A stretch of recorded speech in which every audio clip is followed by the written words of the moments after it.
লাচিতৰ লগত বাঘ হাজৰিকা কেনেকে থাকিব? বাঘ হাজৰিকা বোলাতো মানুহেই নাছিলে। শংকৰদেৱৰ লগত তাৰ দৰে কোন আছিলে? মাধৱদেৱ আছিলে নে আজান ফকীৰ আছিলে? এনেকুৱা বৰ অসম আমাক নালাগে। আমাক কোনখন বৰ অসম লাগে? যিখন গৌৰৱ গগৈয়ে কৰা বৰ অসমখন আমাক নালাগে। বৰপেটা মেডিকেল কলেজৰ নাম বৰপেটা লিখা হৈ গ'ল। ইয়াক চেঞ্জ কৰিবৰ কাৰণে গৌৰৱ গগৈ এটা 7 বাৰ জন্ম ল'ব লাগিব। তেওঁ নতুন বৰ অসমখনত বেচিকেলি আমাৰ যিটো ঐতিহ্য সংস্কৃতি তেওঁ বিসৰ্জন দিব খোজে। লাচিতৰ লগত বাঘ হাজৰিকা কেনেকে থাকিব? বাঘ হাজৰিকা বোলাতো মানুহেই নাছিলে। শংকৰৰ লগত মাধৱদেৱ যে থাকিব এইটোতো বৰপেটাৰ মানুহে ৰন্ধে ৰন্ধে জানে। শংকৰদেৱৰ লগত তাৰ দৰে কোন আছিলে? মাধৱদেৱ আছিলে নে আজান ফকীৰ আছিলে? এই যে কথাবোৰ কয় ইনডাইৰেক্টলি তেওঁ কি কৈছে যে বাংলাদেশী আৰু আমি একেলগে থাকিব লাগিব। তাৰ মানে তেওঁ কি বুজাইছে যে নতুন বৰ অসমত বাংলাদেশীসকল আৰু অসমীয়াসকলক মই একেলগ কৰি দিম। তাৰমানে তেওঁ কৈয়ে দিয়ক যে আমাৰ সত্ৰ মন্দিৰ ল'ৰা ছোৱালী যি আছে মই বিসৰ্জন দি দিম। এনেকুৱা বৰ অসম আমাক নালাগে। আমাক কোনখন বৰ অসম লাগে? যিখন স্বৰ্গদেউ চাওলুং চুকাফাই কৰিছিল, যিখন বৰ অসম মহাপুৰুষ শ্ৰীমন্ত শংকৰদেৱে কৰিছিল। গৌৰৱ গগৈয়ে কৰা বৰ অসমখন আমাক নালাগে। তেওঁ 7 বাৰ জন্ম ল'ব লাগিব। বৰপেটা মেডিকেল কলেজৰ নাম বৰপেটা লিখা হৈ গ'ল। ইয়াক চেঞ্জ কৰিবৰ কাৰণে গৌৰৱ গগৈ এটা 7 বাৰ জন্ম ল'ব লাগিব। জাতিটোৰ সংকটৰ মুহূৰ্তত আমি একেলগ হৈ থাকিব লাগিব। একতাৰ বেলেগ কোনো কথা নাই।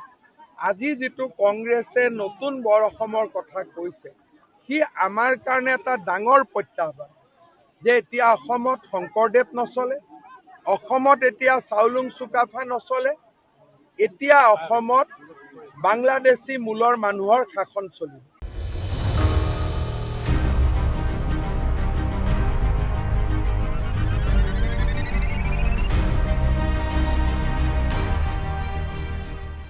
লাচিতৰ লগত বাঘ হাজৰিকা কেনেকে থাকিব? বাঘ হাজৰিকা বোলাতো মানুহেই নাছিলে।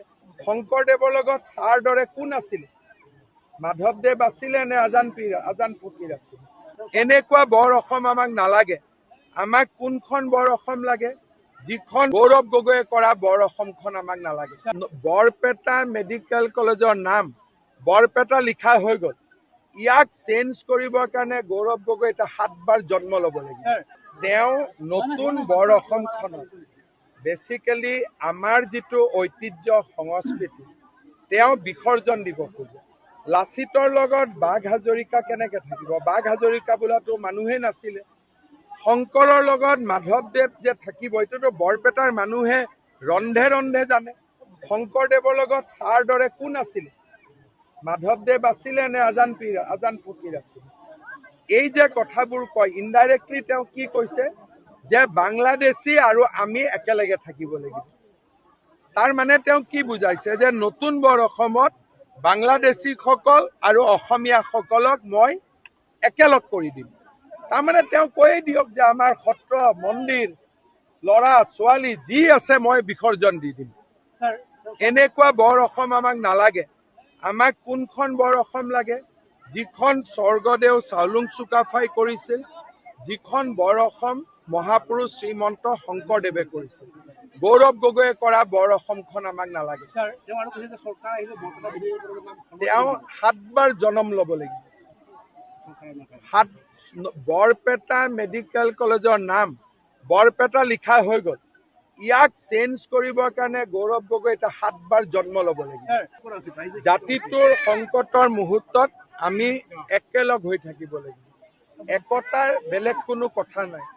আজি যিটো কংগ্ৰেছে নতুন বৰ অসমৰ কথা কৈছে সি আমাৰ কাৰণে এটা ডাঙৰ প্ৰত্যাহ্বান যে এতিয়া অসমত শংকৰদেৱ নচলে, অসমত এতিয়া চাওলুং চুকাফা নচলে, এতিয়া অসমত বাংলাদেশী মূলৰ মানুহৰ শাসন চলিব।